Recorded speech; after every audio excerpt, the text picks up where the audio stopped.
हाय सर्वांना, रामकृष्ण हरी. बघा, तर आम्ही एकादशीच्या आदल्या दिवशी ना पंढरपूरला वारी पोचवण्यासाठी गेलतो. तर सगळ्यात शेवट एस टीमध्ये बसमध्ये आम्हाला म्हणजे सीट भेटलेली. तर आम्ही एस टीनं प्रवास केला. तर मी आणि रंजनाताई आणि दुसरे एक ताई होते शेजारच्या, जे की म्हणजे आमच्या काकी वगैरे असं म्हणलं तरी चालेल. तर आम्ही तिथे गेलतो आणि इथं गेल्या गेल्या पहिला आम्हाला हाराचं म्हणजे गजरे दिसले. मग गजरे घेतले रंजनाताईने. तर असंच मग पुढे गेलो. तर दर्शन वगैरे घेतले. तर बाजार म्हणजे भरपूर अशी पेठ बघा किती मोठी पंढरपुरातली. तर गेलो आणि मस्त असं इतकी गर्दी होती, इतकी गर्दी होती. दर्शन घ्यायच्या रांगेत इतक्या वेळ थांबलो आणि आपलं पंढरपूरला जर जायचं म्हणलं तर माळ घातली. त्यामुळं पंढरपूरला जायला म्हणजे 1 वर्षातनं वारी पोचवायच लागते. त्यामुळं आम्ही वारी म्हणजे मला होतच नाही आणि ह्यांना पण होत नाही. तर बघा ही दिंडी आलेली आहे. त्या दिंडीत बघा किती गर्दी म्हणजे अशी आहे की पॅक झालं का तिथनं परत रस्ताच फुटत नाही. त्यामुळं अशी दिंडे आणि छोट्या मोठ्या अशा पालख्या दिंड्या निघतच असते. तर महावी वारी असल्यामुळं जास्त गर्दी.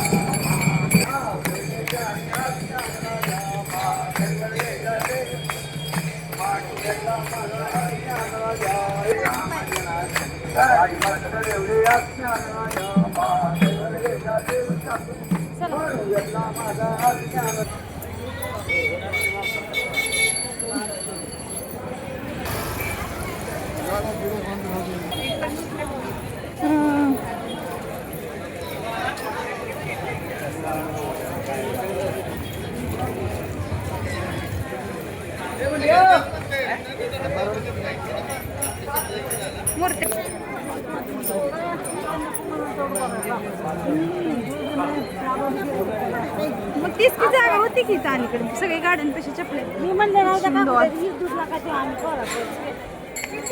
आता लक्षात रे कुठे चपला ठेवली तर माझ्यासारखं.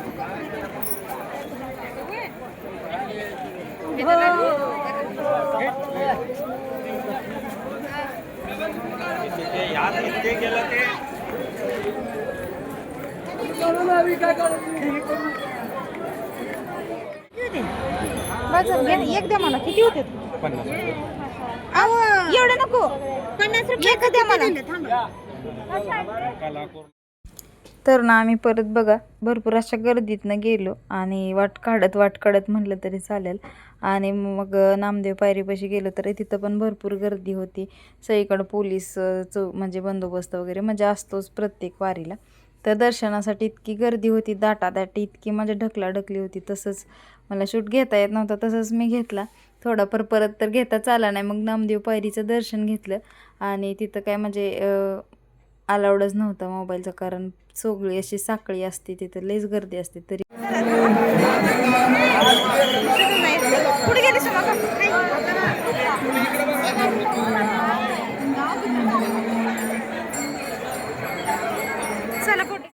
तर बघा अगोदर दर्शन घेतलं आणि आम्ही नंतर गोपीचंद लावून घेतला बघा कपाळाला. आणि नंतर असंच थेट चाललो चंद्रभागेकडं, कारण चंद्रभागेचं पण दर्शन घेणं महत्त्वाचं होतं. आणि त्यात आपलं काय म्हणतात हातपाय धुणं, पण ते काय म्हणजे त्या क्वालिटीचं पाणी पण राहिलं नाही देवाच्या तिथं. तर पाणी म्हणजे पूर्ण सोडलं पण नव्हतं आणि जे होतं ना ते तर इतकं काळं मिठ्ठ होतं, बास इतकं घाण झाले की म्हणजे थोडं पण पावित्र्य नाही देवाच्या जागेला सुद्धा. तर बघा अशी पेट आहे चंद्रभागेला जाताना. पायऱ्यावर सगळे जे अंध वगैरे बसलेले, अपंग, सगळे दिव्यांग असे बसलेले असतात आणि चुडे वगैरे पण असते तिथं. तर म्हणजे भरपूर अशी पेट म्हणजे जिकडं जे पाहिजे ते माळा तुळशीच्या भरपूर असं काही काय असतं. तर आम्ही असंच गेलो आणि इकडं बघा ही रांग जाण्याची आणि एक येण्याची अशी होती.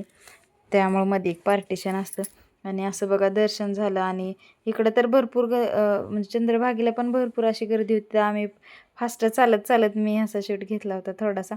तर चंद्रभागेचं पुढं तुम्हाला दर्शन म्हणजे दिसेलच किती वाळवंट किती म्हणजे असं खूप मोठा आहे. आणि इथं बघा सगळे असे बसलेले असते दिवे वगैरे सोडण्यासाठी पाण्यात भरपूर असे. आणि जे ज्यांना कोण नाही ना ते असे बसलेले असतात. तर ना एवढी म्हणजे 4 महिन्यातली मोठी ही होती एकादशी. तर पाणी सोडायचं म्हणजे पाहिजे होतं, पण पाणी काही सोडलं नव्हतं बघा. तर असं म्हणजे बऱ्यापैकी होतं, पण भरपूर असे काटाला भरपूर घाण होती. असं आंघोळ करण्या इतपत तर अजिबात चांगलं नव्हतं. हातपाय धुवायला नको वाटत होतं आम्हाला.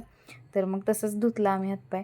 आणि मग म्हणलं चला म्हणजे अगोदर तर दर्शन झालं तरी पण परत रिटर्न आम्ही मुख दर्शन घेतलं तर तिथं तर बिलकुल अलाउडच नव्हता. तर बघा कसा वैष्णव दिसतोय भाविकांचा म्हणजे काय म्हणतात त्याला, वाळवंट. आणि हे आहे भाविकाचं मंदिर, तर इथं पण भरपूर अशी गर्दी होती.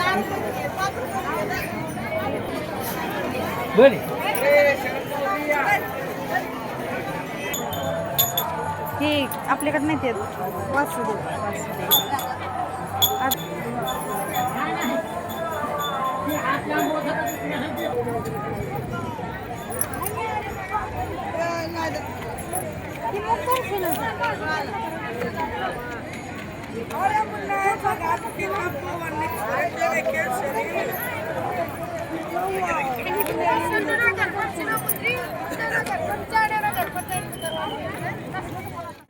ती मोठी आहे.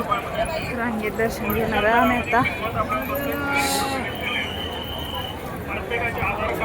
कुठलं जायचं? लई लांब नाही वाटत.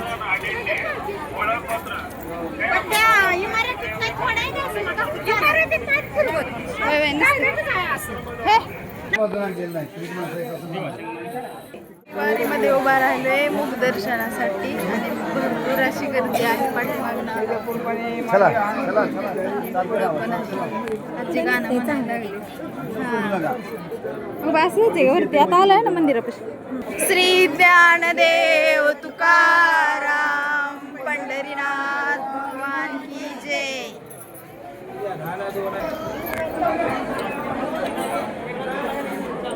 मोफत असते रे प्रसाद, प्रसाद मोफत असते.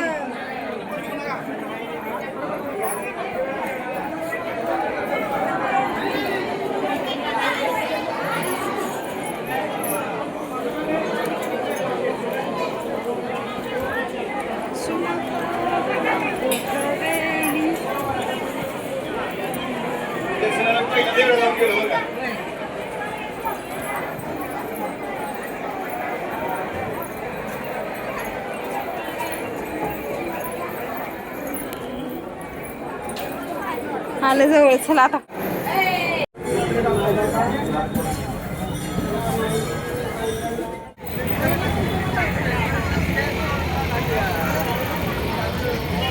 तर बघा चाललो आम्ही आता. झालं मस्त असं दर्शन. आणि बघा इथं वारकरी कशी माऊली चालली पालखी घेऊन.